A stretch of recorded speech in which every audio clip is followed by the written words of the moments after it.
are now locked in and listening to The Issue. This guy is a franchise quarterback, and no, I don't want to hear any pushback on that.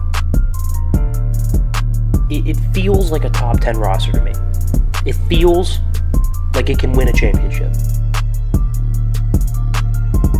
This is The Issue. Yo, what's up? We are back. It is The Issue. It is Thursday, September 14th, and we have another episode of The Issue here for you today. Now, it has been insane. Week 1 wrapped up in the NFL. You wouldn't believe it if you didn't see it, right? Mahomes loses, Burrow loses, Pickett loses. A lot of really good quarterbacks fall. Josh Allen loses. Yeah. In some interesting fashion. It was a hectic week all around the league. Jalen Hurts looked bad. Yeah. Herbert loses. Prepping for today's show was insane because, I mean, there were so many things to talk about. We can't possibly get to everything, but it's going to be a really good one. When you have that much content to kind of boil it down, you know it's packed full of really good stuff. So we're going to start the show today with Tim's rant on Daniel Jones and the Giants. Moving into hits and misses to round out the first segment, and then in the second segment we'll have our Week 2 predictions, Week 2 bets on a budget, and to finish the show in the third segment we will have the news and another installment of the game of the week. You guys loved that one. The ratings showed it on YouTube and all the other platforms this last week. We appreciate you watching and listening. The NFL is back. We are in full swing, it feels like. The show is back to how we like it, all NFL, all the time. So it'll be really good as we move through the season here. Tim won the first week of predictions. Just felt we should mention that and get it out of the way. Whoa. Let's also mention by a freaking landslide. 3-0. We had three splits. And really I hit all three. I think I had the Saints over the Titans. You had the Titans for some reason going to New Orleans and winning with the worst roster. They almost won. I know, but they didn't. So I understand, but it was a close game. It was a close game. I had Cleveland. I thought Cleveland.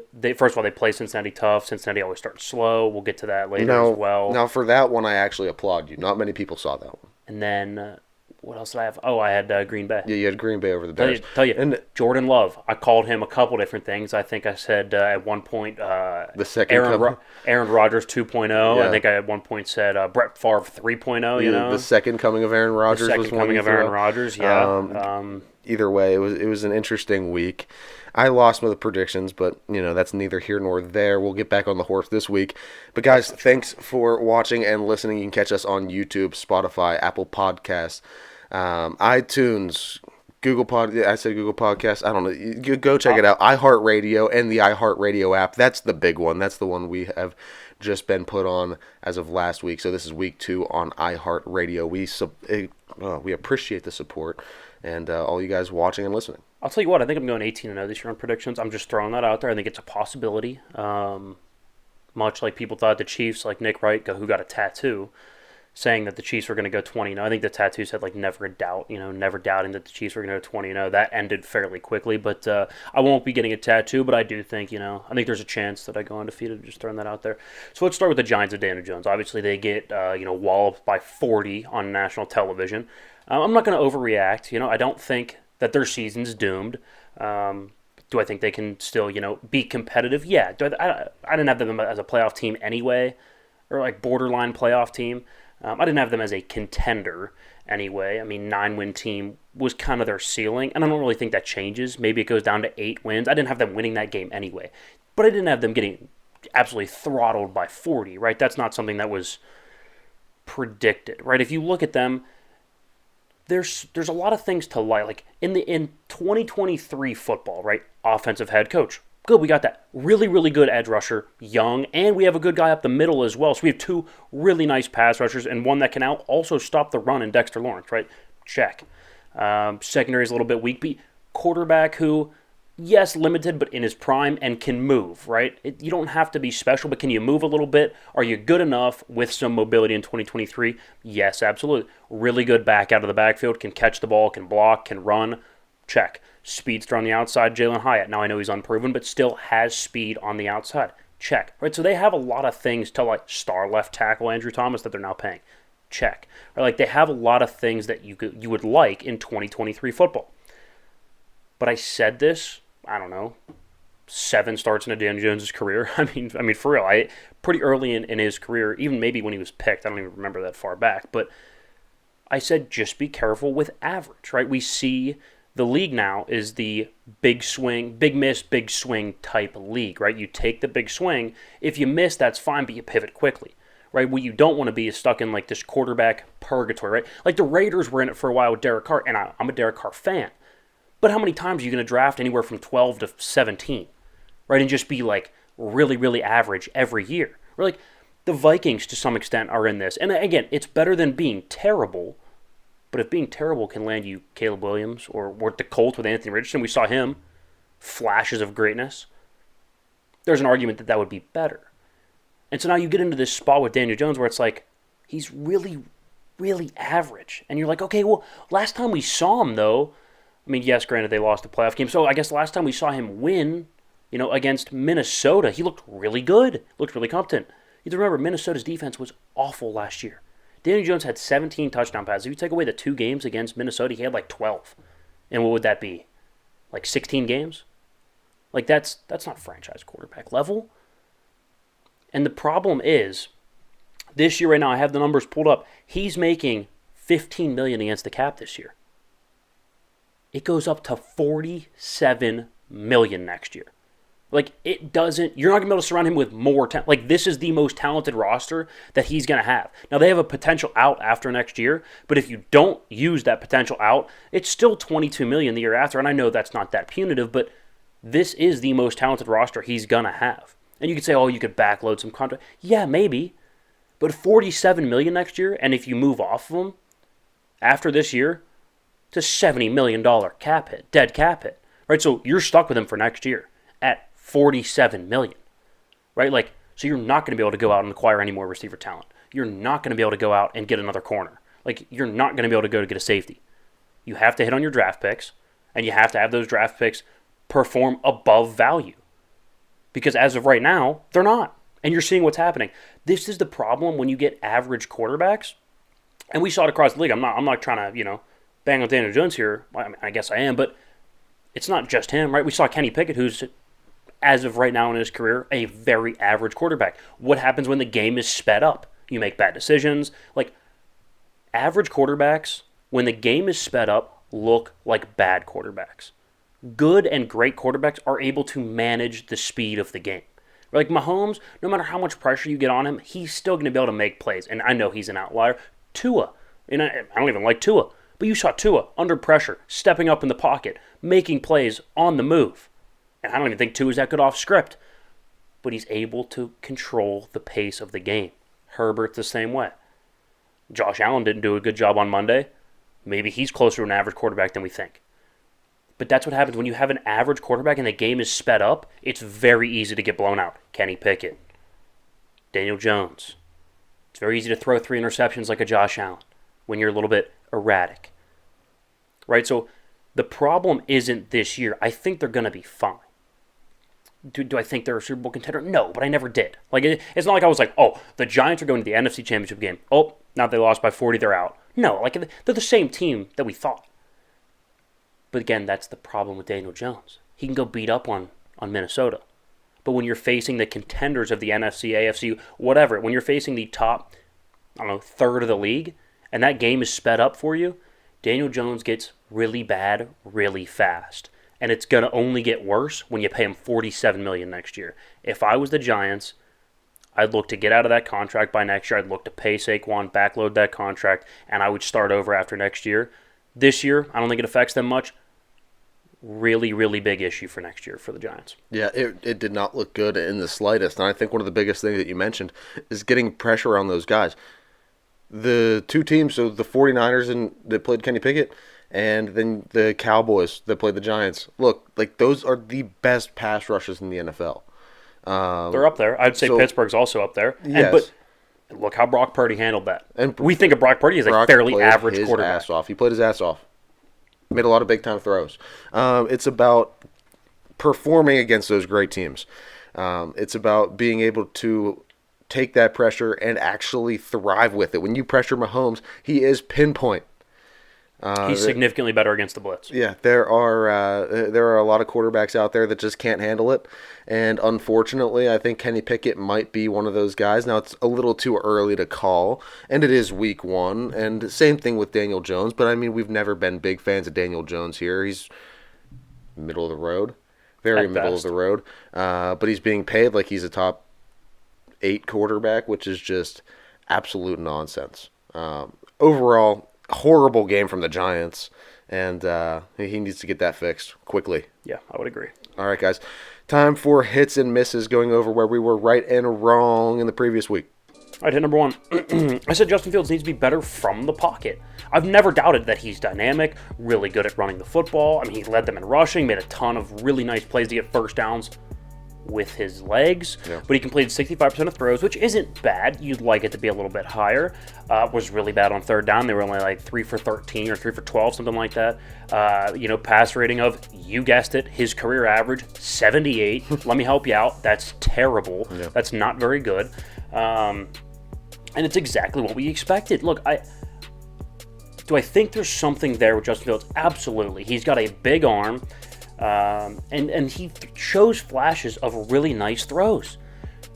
His pocket presence, his field awareness, the way he sees defenses is clearly not up to par. He's not making smart decisions. He's not taking what the defense gives him unless it's running the football. And I think it's great to be dynamic with your legs, but at the end of the day, you have to win from the pocket. There's no... If it was about making plays with your legs, Lamar Jackson and Justin Fields would just win. They would just alternate back and forth who wins Super Bowls. That'd be it. They'd play each other in the Super Bowl, and they would just alternate back and forth who wins. Yeah. You have to make throws from the pocket. We talk about this with Mahomes. People are like, oh, but he makes the high-flying play. Yeah, once or twice a game. But then the other 22 completions that he has are damn near mundane and boring because he sits in the pocket and he makes the right play. It's not all about making the plays with your legs. 100% agree. You're a quarterback. You have to throw the freaking ball. You have to be able to dominate from the pocket. And like you said, Mahomes is a great example. He'll dominate from the pocket, but then also when it's time to pull the ball and run, he can do that too. Josh Allen can do the same. I mean, now we haven't seen him dominate the pocket, especially on Monday night, but usually he can drop back, throw dots, and if it hits the fan, he'll get out of the pocket and scramble and run and turn it into something. That should not be your first option as a quarterback. If that's your first option, then go be a running back. I don't know what to tell you. Because the best plays from Justin Fields this week were all running the ball. Yeah, 100%. There was not a single throw where I was like, oh, that's a really, really good throw. Yeah. Jordan Love had a couple throws where I was like, oh, that's fine. We could spin a little bit. Yeah. And I think Justin Fields is more talented than Jordan Love. And you're staying in his own division, like, nobody thinks Jared Goff's not this, like, big-time dynamic player. Jared Goff went on the road to Arrowhead and made big throws down the stretch. Like, don't kid yourself. Jared Goff's a much better quarterback right now than Justin Fields. Yeah? Much, much better. Yeah. Miss number 1 here. I did not expect that from Pittsburgh. Wow. That hurt.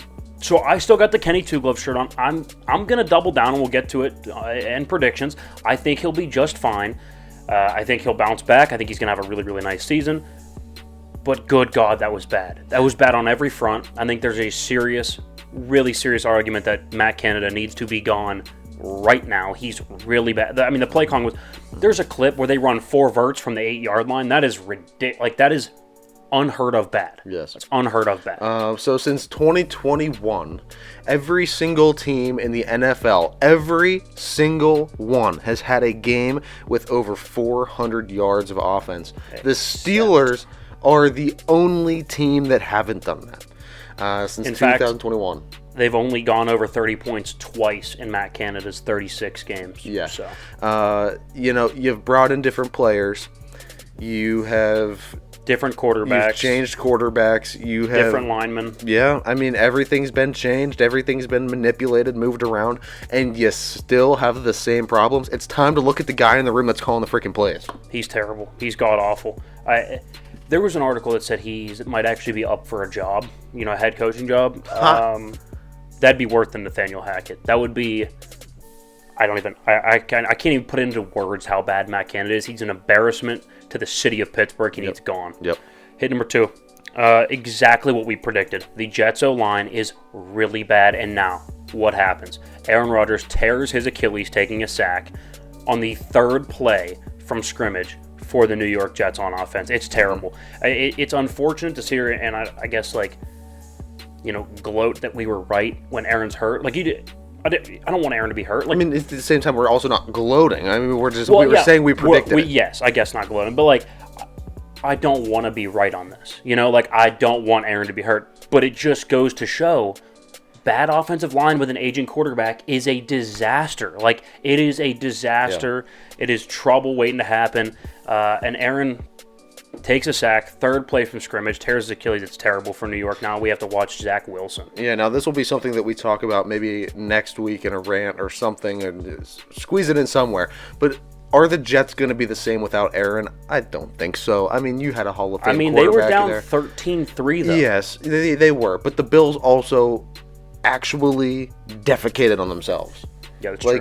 They lost. That was the like game Kadarius Toney, like pissing down his leg on national television. Yeah, I mean, like, you did it to yourself. Like, yes, you came back, but watching Zach Wilson was horrible.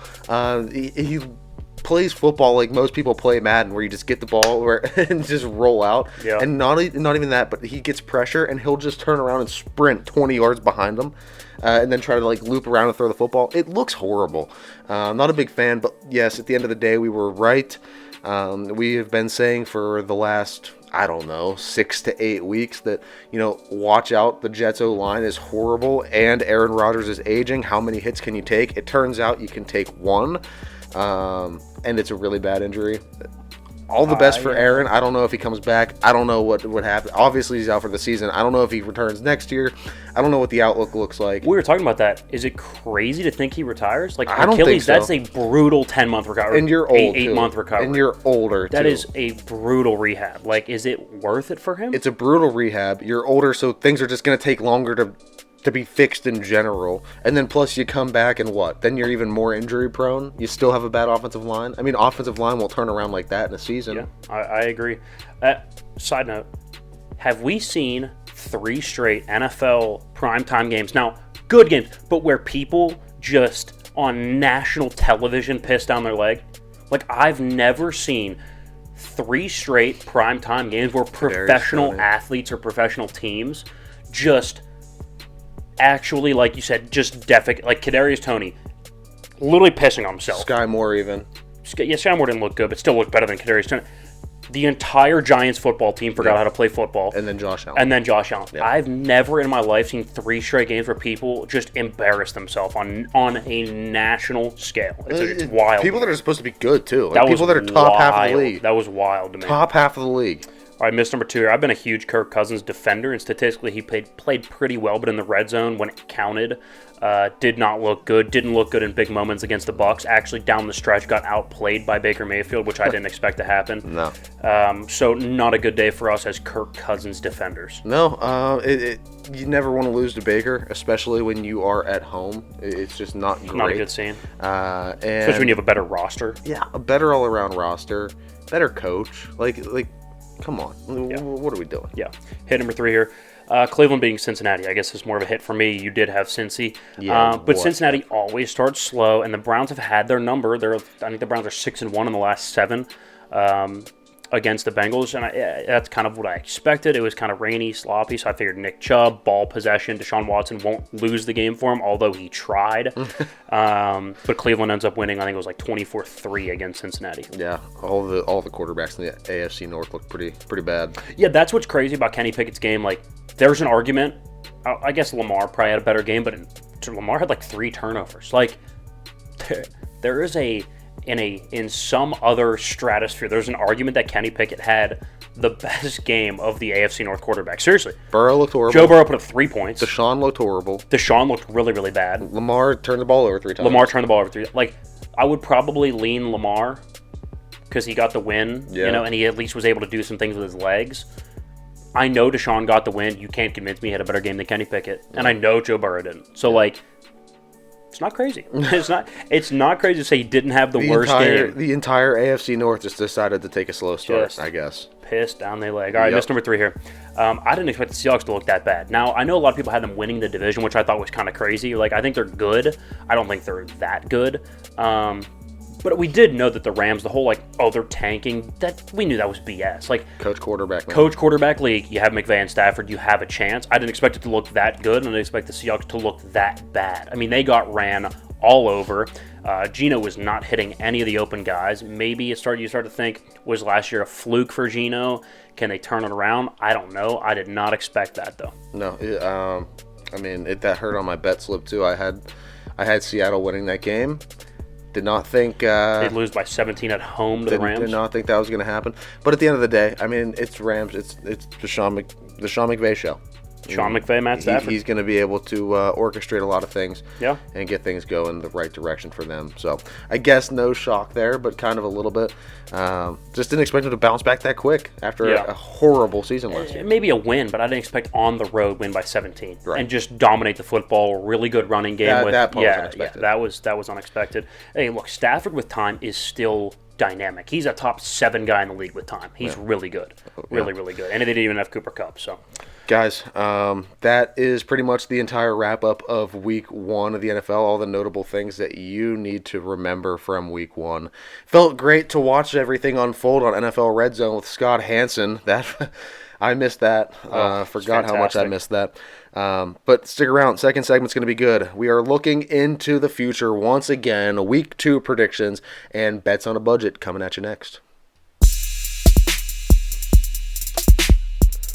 Welcome in. Week 2 of the NFL. Well, in terms of predictions, we just reviewed Week 1 in the first segment. A little bit of a rant on the Giants and hits and misses, kind of touching on a lot of the big games. If you guys have any suggestions or any, ideas on reviewing more games, reviewing less games, anything that you want to see NFL content-wise, don't be afraid to drop it in the comments, website, whatever. Leave us a review. Let us know. We're always open to suggestions, but we appreciate you guys listening, watching, however you're consuming our content. Please continue to do so. Tell a friend, share it. We really appreciate it. Again, like I said, we reviewed a lot of Week 1 in the first segment. We will get into Week 2 of the NFL here, starting with predictions and then bets on a budget. Went 1-4 last week, not good, but around sports media, nobody did very good on bets. It was kind of a crazy Week 1. We had a couple backdoor covers that hurt us, so is what it is. We'll look to improve this week. We'll give the interview like quarterback. Look, we just didn't have it this week. They just came out there, they made plays, and we just weren't able to find the right answers. At the end of the day, you got to get back to the drawing board and just look to be better next week. Yeah, that's us right now. That is for sure us right now. Hoping to piece things back together in bets. I'm hoping to piece things back together in predictions. Never like to go down 1-0 and in a sweeping fashion too. Lose all 3 of the splits. That just hurts. So looking to get back on the horse this week, and that starts now. Tonight kicks off Week 2 with the Thursday night game. That's the game we are going to start with here for the NFL Week 2 predictions. Here we go. All right, so we got Minnesota at the Philadelphia Eagles. So we have Kirk Cousins on the road in prime time. I think you know exactly what we're going to pick here. I'm going to go with the Eagles. We know Kirk Cousins in prime time isn't very good. And we know on the road he's not very good. That's a really, really good defense. Now, I do have my doubts about the offense now without Shane Steichen. It looked bumpy. They jumped out of that 16-0 lead. But remember, there was a defensive touchdown in there. And then from there, the offense kind of sputtered. A lot of field goals, right? Didn't look smooth. I know it was rainy. It was wet. It wasn't an ideal game. They were still able to get the win for Philly, in Foxborough. But I do have a concern about the offense, but I don't think it's going to matter because I think the defense is going to be so dominant. I have the Vikings maybe scoring 17 points. The -7 is interesting. I think that's pretty much right at where I'd predict this game. I'm going to go like 24-17. Philly gets the win at home. Yeah, the Eagles got this one. Like you said, Kirk Cousins in primetime, never a good thing.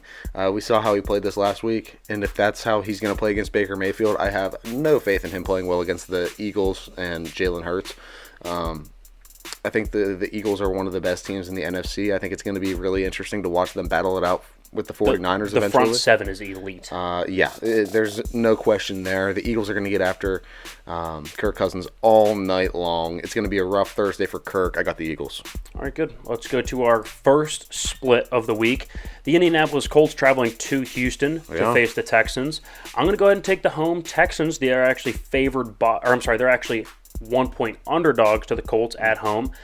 First of all, I know what I'm getting with C.J. Stroud. I think there's a higher floor. Not as high of a ceiling, but there's a higher floor. And I think on the road, rookie quarterback, there's a chance Anthony Richardson can kind of lose a little bit. So I'm going to predict he throws 2-3 picks. And I think C.J. Stroud will be able to steady the ship enough for Houston. And I do like DeMeco Ryans being a defensive head coach going against a rookie quarterback. Defensive head coaches against rookie quarterbacks, generally speaking, are really successful. Tomlin, Pete Carroll, Bill Belichick. I don't think, obviously, he's that pedigree, but I think he has that level of expertise. So I will take Houston and DeMeco Ryans to stifle Shane Steichen and that offense and get the win at home. See, I disagree. I don't think you know what you're getting with either of the two quarterbacks. Obviously, both rookies. We've seen one game from C.J. Stroud. One game. Yeah, I mean, we don't know what we're getting from him either. I mean, that was one sample size. Say Justin Fields comes out in his first game ever as an NFL quarterback. It looks great. You still don't know what you're getting week 2. We haven't seen much. Now, don't want to take anything away from him. He looked like he was all right, but Anthony Richardson showed flashes as well. I think this is a really big toss-up game. I mean, I understand. That's what Vegas says. It's a point, so it's a pick 'em. I understand, the Texans kind of having the home field advantage, though I don't really know any Texans fans that are going to pack that stadium. I don't know how much of a home field advantage it will end up being, but I have the Colts here. That's fair enough. All right, Seattle traveling up to Detroit. Detroit actually favored by 6 here. I'm going to go ahead and take Detroit. I think they're a better football team. Now, I think it's interesting. I think that's a lot of points, and we'll talk about bets on a budget, after this. But the Lions, I think, you heard Dan Campbell, they're going to get more touches to Jahmyr Gibbs, and we saw Seattle's inability to stop the run. And so I do think with David Montgomery and Jahmyr Gibbs, I think the Lions are going to run the football. Jared Goff off play action is really, really good. We saw Matt Stafford off play action have a lot of success week 1. And so I think if Stafford and them can have that type of success in Seattle, I think at home in that dome for Detroit, I think it's going to be a really, really good game for Jared Goff and that offense. I'll take Detroit. Yeah, I really like their offensive weapons. They look really good. And watching that Thursday night game against Mahomes was insane. I think it proved just how good Jared Goff actually is to all the Jared Goff haters out there. We've been saying it for years and now. he didn't even play that well. Like, they only scored 14 offensive points, but they still, when it counted, I think that was what was important. Yeah, they were able to keep the ball away. And even their defense impressed me. Playing against Mahomes like that? Yeah, it was pretty good. That was pretty solid game. Pretty solid game all around from the Lions. All right, I didn't expect us to flip this quick on this team, but we got the Bears at the Bucks. I'm taking the Bucks. I got to say, that's an interesting football team. And I said there's a chance that they're not very good, but at the end of the day, it's still a good roster. Yeah. Like, they still have really nice weapons. They still get a pass rush, good linebackers. Yeah. And Baker's good enough with a good roster to win football games. And I think at home, we've seen Justin Fields does not get it done. He's now 5-21. Do I really trust him to go on the road to a better roster and win? I don't. I'll take Baker at home. Yeah, I'm taking Baker as well, which sounds weird, but he played well, and I've watched the Bears this last week, and I was disappointed by the Bears this last week, and I cannot take Justin Fields again. He's now on probation for my picks. I will not pick Justin Fields and the Bears. Kind of like Atlanta was for a while? Yeah. Well, Atlanta's still climbing their way back out of probation, man. But, I mean, I will not pick Chicago unless they are playing Arizona. That's fair. I don't even think they play Arizona this year. Yeah, that's the only instance in which I would pick Chicago, though. We talked about Atlanta. Packers traveling to Atlanta to get the Falcons. Packers actually favored by 1.5 points. I'm going to go ahead and take Green Bay. I think it's a more steady franchise. Now, I do like Atlanta, but Desmond Ridder gave me, like 110 yards passing? Like, and Jordan Love is, about on the same level, right? But they're showing you that they trust Jordan Love more. They're letting him air it out a little bit more. That shows me that he's a better quarterback. It's a more stable franchise. It's a more clever offensive scheme. I think if Aaron Jones is healthy, even more so, I'll take a way better coach. Maybe not. I do like Arthur Smith, but if Aaron Jones is healthy, I think they have the better running game. So I'll take Green Bay. I do think it's close, but I'll take Green Bay barely. Yeah, I think it's close only because of the quarterback limitations in Green Bay. Also, I'll say they got after the quarterback against Chicago. Yeah, I think they're going to be able to do much of the same against Atlanta. I think there are more pieces around on this Green Bay team than there are in Atlanta, and that's what it comes down to. Because I think the quarterback position here, it's a wash. I mean, nobody really has an advantage. So then it boils I don't know, down to man. the Brett roster. Favre 3.0. I think he's got an advantage. The second coming of Aaron Rodgers. Put that on a shirt. Brett Favre 3.0.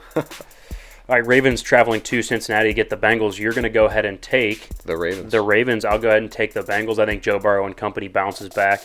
Not a ton of stats here to back it up, but I think they're going to. They're just going to bounce back. One of the gut feelings. One of those where it's like I don't think Joe Burrow can be that bad 2 weeks in a row. Yeah. And so I do think they bounce back. It feels inevitable, but who knows? They've been bad 2 weeks in a row before, so I could be wrong. I agree with you to a point. But I think I do believe that Burrow and the Bengals will look better this week. But at the same time, I also think the same thing about the Ravens. They have a lot of talent over there, and they're still healthy right now. And what have we said all offseason is that the Ravens are going to be a very, very good team if they can stay healthy. At this point in the season, they're still healthy. Lamar is still upright.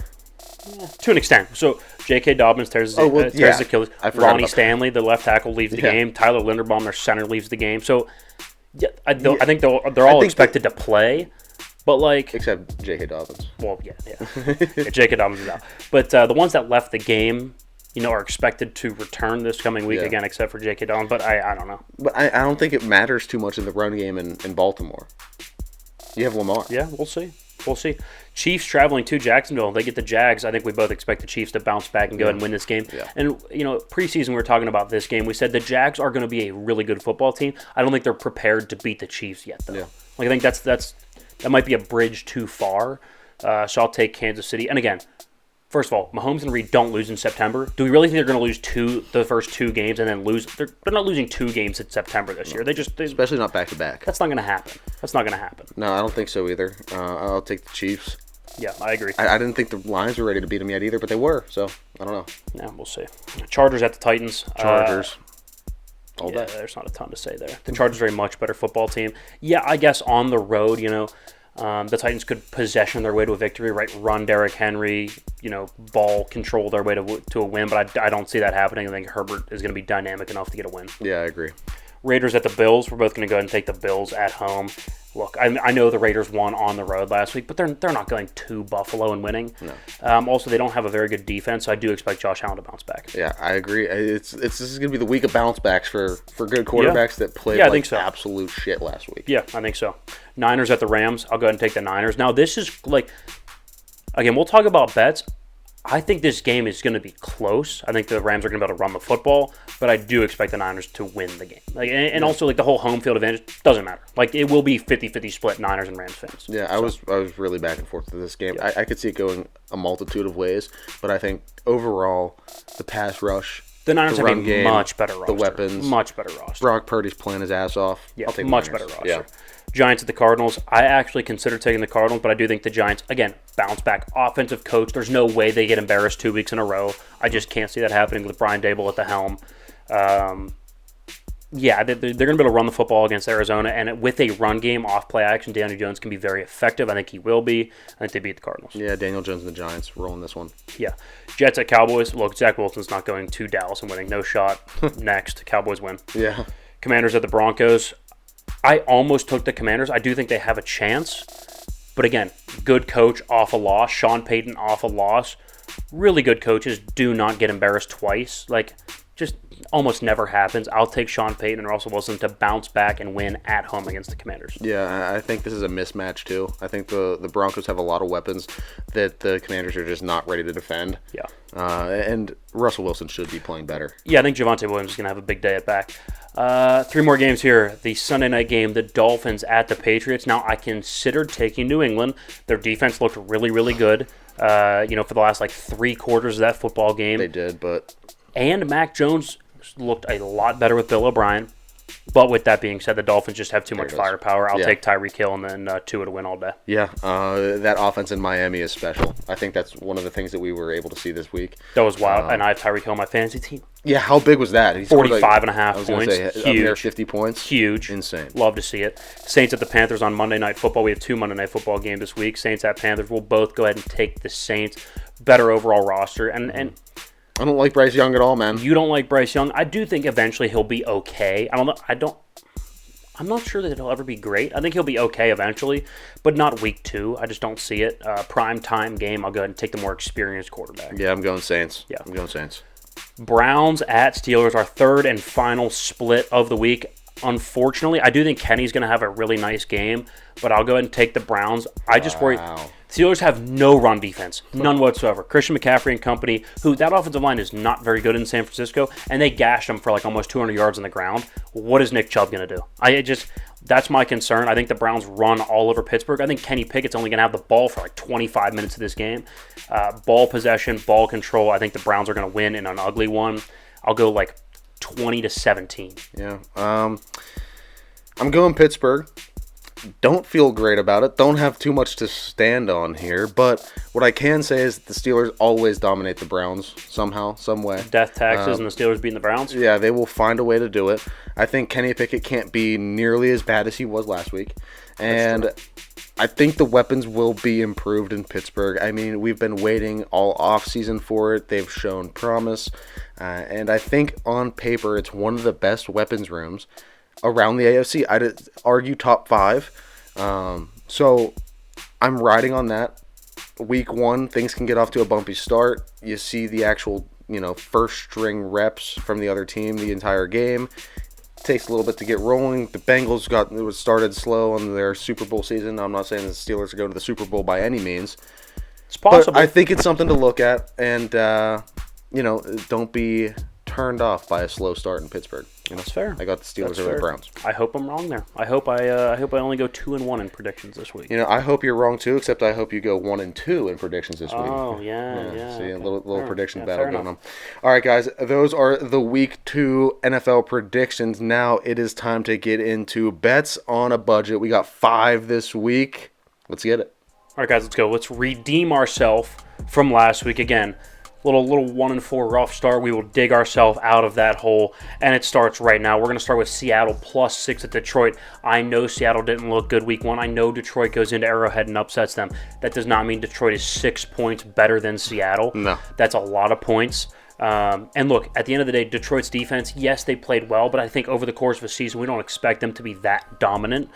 I do expect them to regress, and Seattle has a really good offense. I expect Seattle to be able to put up some points and keep it close. I'll take Detroit to win, but I'll take Seattle to cover. I'll go 33-30. Detroit wins, and Seattle covers the +6. I completely agree with that. I think this is going to be one of the closest games. 2 teams that kind of remind me of each other, right? They're kind of similar. Yeah. Fairly underrated quarterbacks. Very average, middle of the pack. I think Goff is better than Gino. Yeah, both I think are he is very. too, but I think they're both underrated, though. Yeah. And I think both of the offenses can get the job done. It's just really going to come down to who can make more stops. And like you said, I like Detroit to win. That's not in the question. But this is going to be like a 2-3 point ball game. Yeah, I would agree. Like I said, I'm going to go 33-30, a little high scoring. Maybe take a look at the over as well while you're there. Next bet here. Again, divisional opponent getting a ton of points. The Rams hosting San Francisco. Now, that doesn't matter a ton. It'll be a 50-50 split. San Francisco travels well, and it's not far. But the Rams getting 8 points against San Fran is wild to me. That's insane. First of all, McVay always plays Shanahan really, really tough. It's always a close game between those two. And historically, over the last 3 to 4 years, it's always a close matchup.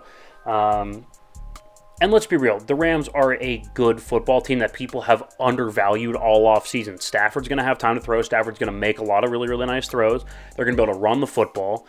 And there's no way San Francisco rips off another 180 yards on the ground. No. I just don't see it happening again. I think the Rams defense steps up. I think Aaron Donald steps up. And I do think that those receivers are going to be good enough for the Rams to keep it close. I'll take San Francisco to win. But the Rams to cover, so I'll take San Francisco 27-23 win. Yeah, the battle between these coaches, it never disappoints, right? You're never going to be disappointed with a Sean McVay and in a Kyle Shanahan football game. Not ever will that happen. Yeah. It's going to be, I think you can make an argument for this being the game of the week. We'll get to that later in the third segment. But look, either way, this is one that you're going to tune in for. It's going to be really back and forth. 1 point, 2 point game. Maybe it's going to come down to the last second. It's interesting. I like that take. The Chargers, a favorite on the road at Tennessee. They are favored by 3 points. I like the Chargers to win and cover. No. Look, it comes down to who's got the better quarterback. Better offensive coach, Kellen Moore. Better quarterback, Justin Herbert. That, to me, is a no-brainer. I think they win by a touchdown. I'll take them 27-20 over Tennessee. Yeah, it's going to... I don't see Tennessee even being able to possession their way to winning. Derrick Henry didn't impress me in week 1. He hasn't impressed me for the last 2 seasons now. I think he's starting to regress, and I think it's becoming more and more evident. So for that reason, I can't see Tennessee really doing anything on their end to even that score out.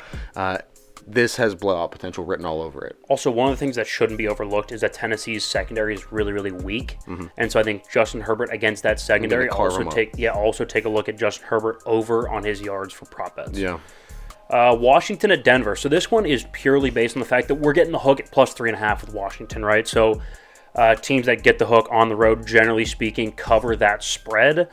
So I'll just take the statistic of Washington, who defensive coach hopefully keeps it low scoring, kept it low scoring against Arizona. Now, granted, it's Josh Dobbs, but still kept it low scoring, kind of a slugfest.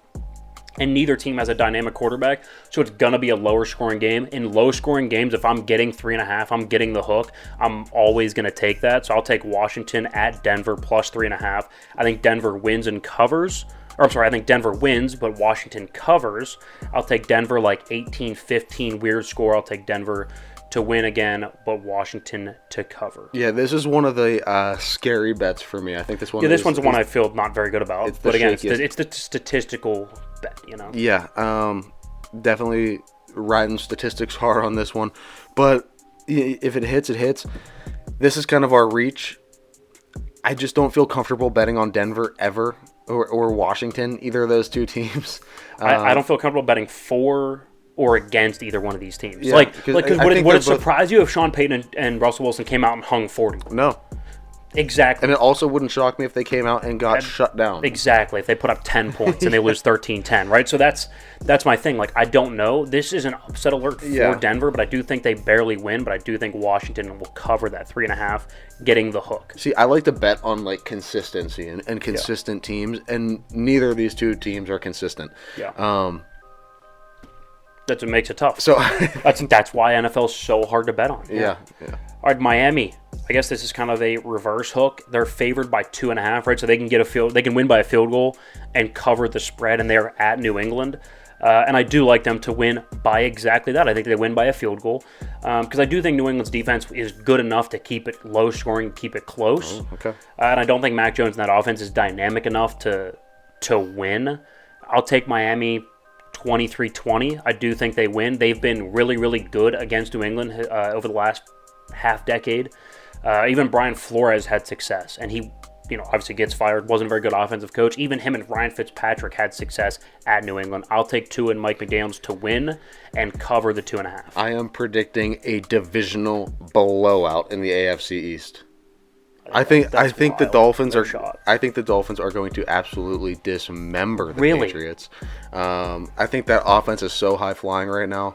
I love their weapons. I think Tua is really good when he's not injured and he's healthy.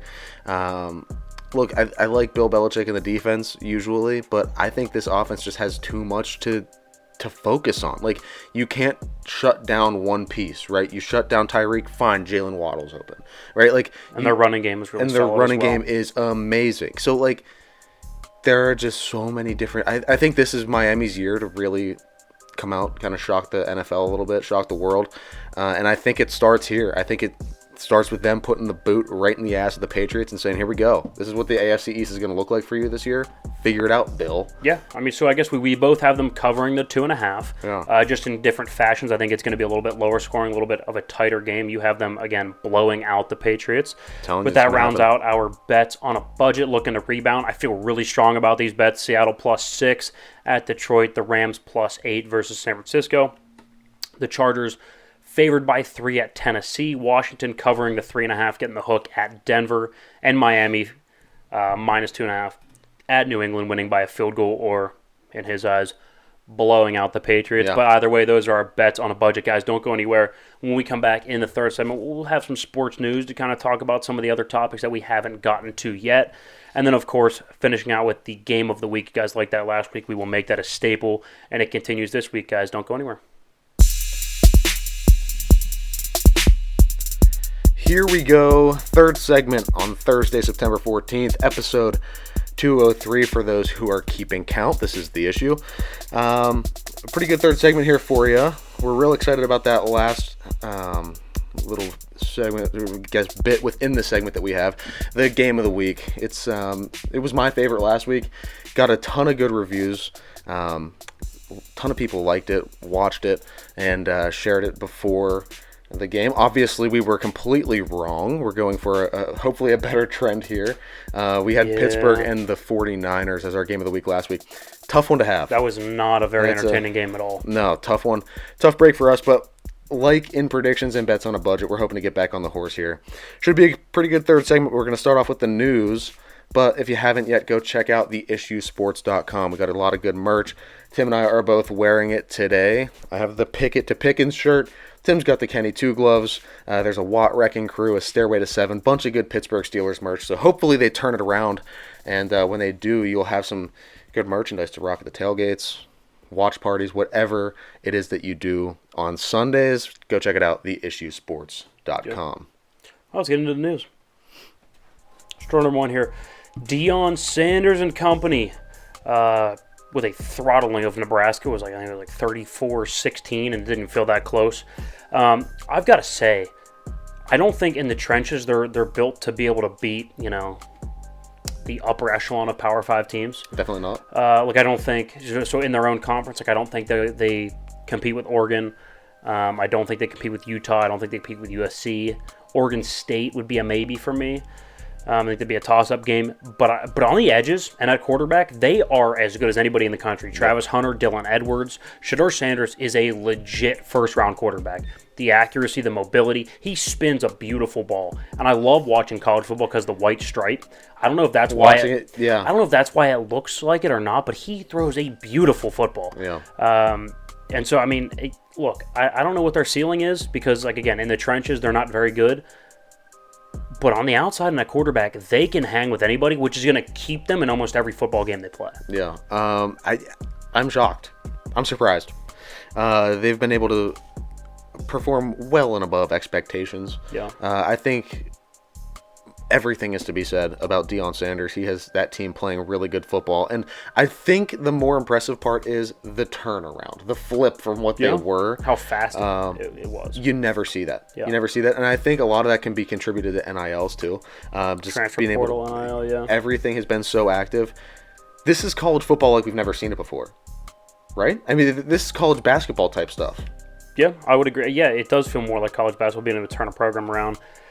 Basketball is easier to turn a program around because you need one or two really, really high-impact players. Yeah, you get a couple pieces and you're good. Right, because you only have a 12, 13-man roster. Yeah. You only play 5 at a time, right? So it's easier to turn programs around in college basketball, but it seems like this Colorado turnaround feels like college basketball with the low amount of time it's taken to turn it around. Yeah, this man built an entire team in an offseason. It's pretty wild. Story number 2 here, staying in college football. Again, it's a different time in college football.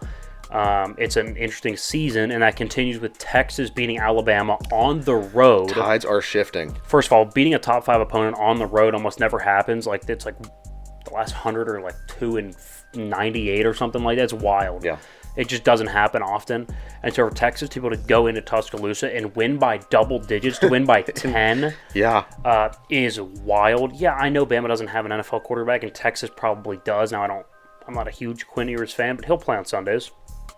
And Bama's Jalen Milroe probably won't, at least as a quarterback. He's a pretty dynamic runner, but the roster of Bama is still a better roster. But what I took away from that game was, Texas, Sark can recruit. This team has talent, coupled with an NFL-style quarterback, which they'll probably have with Arch Manning once Ewers leaves. They're here to stay, and they're here to compete in the SEC when they move to it next year. Yeah, that was a huge win because you have to prove yourself at some point. And everybody was talking, you have to be able to beat Bama. You have to be able to play with Georgia if you want to be taken seriously in the SEC. No, I don't think they can be with Georgia, though. Well, we said it 2 weeks ago, I think, 2 or 3 weeks ago, where, look, some of the teams in the SEC, you just know are never going to win. Missouri, Vanderbilt, Mississippi State, Kentucky. You go through. Yeah, it's just you just have no shot. And There's just no chance. That there is no way that they win an SEC championship or even to compete into the college football playoffs because of that. They're just going to get dominated all season. Yeah, I would agree. So it's big that Texas has showed that that's not going to be them. They can compete with Bama and win. Yeah, story number 3. Chris Jones ends his holdout. He's been holding out, with the Chiefs here. He wanted he wanted to be the highest paid player in history, or defensive player in history, and they didn't want to pay him it. And he was looking at the other defensive lineman contracts, and he was saying, well, I want Aaron Donald, but Aaron Donald was a huge outlier. It was like $8 billion above market price. Yeah. And so that just wasn't.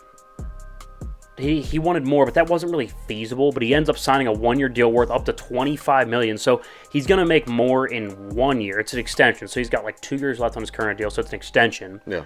He'll make more in that 1 year, but less security going down the road. So I guess he opted for more money now, less security later. Okay. Hey, that's up to him. But the important part is he ends the holdout. The Chiefs get back probably the best defensive lineman in football outside of Aaron Donald, which is huge. Yeah. And it's very needed. It's evident that it's very needed.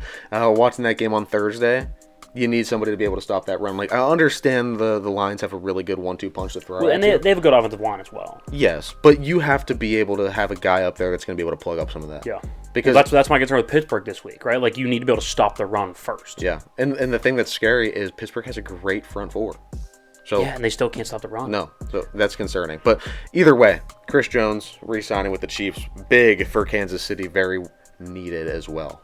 Yeah, and then I guess that brings us right into our game of the week, because it is the Chiefs traveling down to Jacksonville in the heat to play the Jacksonville Jaguars. Of course, the Jags are 1-0, having gone to Indy week 1. Lawrence looks good, completed I think 75% of his throws, 104 QBR, right? Was able to show a little bit of out-of-the-pocket movement, which is good from Trevor because he's so physically gifted. You want him to get out of the pocket, extend the plays, make those throws on the run like he did in Week 1. Calvin Ridley showed that he is 100% a dynamic piece that they get back. Obviously, he was suspended all last year for gambling, or maybe the year before, and they took off a year for personal reasons, whatever. But either way, they've shown that offense can be dynamic. But on the flip side, on the other side of the ball, I worry about their defense against Mahomes. Right, so the secondary is okay, a little bit overrated, and they do not generate as much of a pass rush as you'd like against Mahomes. Like, they need to bring pressure, and we talked about earlier. What happens when you bring pressure against Mahomes? He's unbelievable against the blitz. You have to get pressure with 3 or 4 against Mahomes, and the Jags don't do that. So my concern for Jacksonville is, can you get pressure with 4? Probably not. And what does that do to your secondary? Well, it leaves them, one-on-one, right? So if you get to blitz, that leaves your guys one-on-one on an island. Which you don't like. Maybe one safety deep, but either way, you don't like one-on-one against Mahomes, right? That's not ideal. No. And so, that's a huge concern defensively. Going back to the Chiefs on defense, it comes down to, can they stop the run, right? Can they stop ETN? Can they stop Bigsby? Because if Lawrence is throwing on 3rd and 4, 2nd and 5, right? Downs where it's a good down and distance where it's not a bona fide, hey, he's dropping back to pass, right? Yep. You want to keep, I know Trevor Lawrence is really, really gifted and he's not a rookie anymore, but he's still a young quarterback. You don't want a young quarterback 3rd and 12 dropping back to throw when everybody knows he's going to throw. So if Chris Jones is going to play, which I think he will, but is he in game shape? Is he playing considerable snaps? Or is he on a pitch count? Is he on a 40-snap limit? If he can stop the run, if they can stop the run, I think they have a good chance. Because on 3rd down, they've shown they can get a pass rush on 3rd and long. But can they get to 3rd and long? Or is it going to be 2nd and 4, 3rd and 3? Yeah. So that's, I guess, the keys on each side of the ball there. Yeah, just, you're going to need to stay ahead of the chains if you're Jacksonville. If you get behind them, you're screwed. Because it's going to probably be a shootout. I see this matchup being very similar to a Justin Herbert and the Chargers when they played Kansas City. Where it's not I guess it's not Miami level shootout, but it's somewhere in the upper 20s, low 30s. Yeah. It's going to go back and forth. So if you can't score, if you're Jacksonville, you should have to, scoring first should be your goal. Get on the board first, and then from there, you have to find a way to keep pace. No matter what it is. Yeah. You have to find a way. And then, if need be, you have to have the halftime adjustments of a century in the locker room if you're going to adjust some things and beat an Andy Reid team in the second half, because we know what happens when Mahomes comes out in the second half. Right. So the entire thing flips on its head. So I guess let's go over some keys to win for each team. So starting with Jacksonville, I think the primary key to win is run the football. Like I just said, keep Trevor Lawrence ahead of the sticks. Even bad, well, I guess they're not a bad defense. Even average defenses to below average defenses are a lot better on 3rd and long. Right? Yes. If they can stay in 3rd and long and keep you behind the chains, they automatically become a good to very, very good defense. Which I guess would be coupled with that the offensive line has to play a fantastic game. Yeah, you got to get a push. Yeah, you got to get a push to stay ahead of the chains, run the football. You have a couple good backs, Etienne and Tank Bigsby, who can take more. Like he's a bit of a bigger back, a little more power back, so you can give him a lot of carries. Etienne a little bit more finesse, get him out of the backfield, get him on the edge a little bit more. So the double, the multi-layered attack with the run game is going to be big to stay ahead of the chains, stay in 3rd and shorts for Lawrence where he can thrive. Yes, he can bail you out a couple times a game. You don't want him bailing you out of 3rd and 11s each drive, right? Give him some easy 3rd and 3s where he can hit a guy in the flat, he can scramble for some first downs. On the defensive side of the ball, or I guess also with that, get the ball to Calvin Ridley. Calvin Ridley is that guy. Oh, yeah. And if they're going to leave you in one-on-one, if they have to fill the box, so if you can run the football, they have to respect it. They have to fill the box. If you can get Calvin Ridley one-on-one, take those deep shots when you can. Yeah. Because he's dynamic. Well, the biggest thing, you have to get the ball into your playmakers' hands in these types of games. Like, the great ones have to be great. Like, yes, the offensive line and the running game has to be there, but I would say along on the offensive side of the football, and even onto the defensive side here, your great players have to play like they are great players. Yeah. You have to come to this occasion and show out. Yeah. I would say defensively for Jacksonville, the key to win is keep Mahomes in the pocket, right? Like, they don't have a dynamic guy on the outside that is going to consistently win one-on-ones.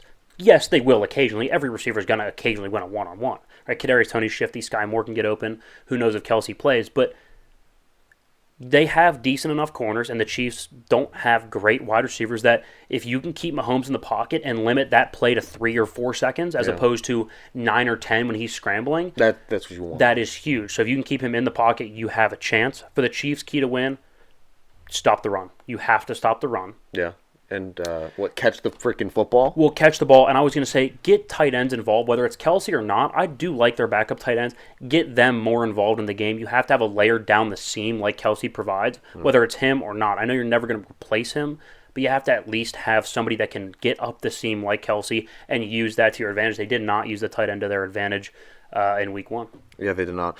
When he was absent, and it was very evident. Yeah. You have to find a way to not be so reliant on one player as well. And like we talked about it too, I think the Chiefs need to do something that, now this isn't just for this is obviously isn't for this game, but something I just think outlook for the Chiefs while we're talking about it. Yeah. You need to find some more receivers, right? Well, yeah, and Kelsey's like 33, 34. Like that's not going to last forever. No. Like, you're going to have to find somebody that you can develop into a high-end number 1 target. Yeah. Whether that's another tight end or whether that's a wide receiver. Yeah. But on the Chiefs side of the football, too, going back to this game, you have to, like I said for the Jags, you have to show up. You have to catch balls for the greatest quarterback in the league, right? Patrick Mahomes is putting him right there. There's no way Kadarius Toney's that bad again. I just don't buy it. Yeah, so I think the Chiefs have more of an upper hand here. Obviously, so they're favored. So what's your prediction? I was going to ask score and everything. Obviously we're going Chiefs.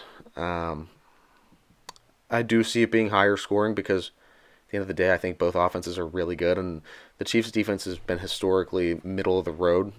They kind of have the theory where they just pay all their offensive pieces and kind of figure out the defense.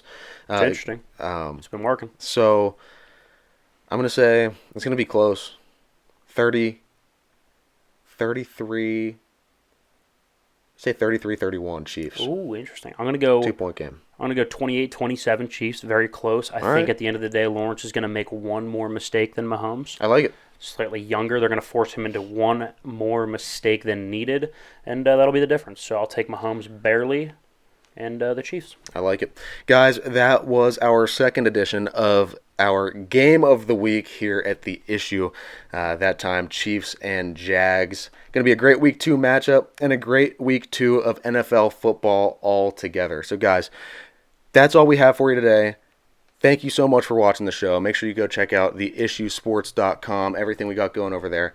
Subscribe to the newsletter. It's right there on the homepage. Just type the email in, click sign up, and then go accept that over in your inbox, and you will receive the newsletters every single Wednesday when they come out. So, guys, until then, enjoy this week of football.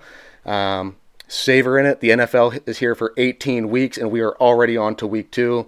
Enjoy every second with Scott Hansen that you can. These are all personal opinions, and that was The Issue.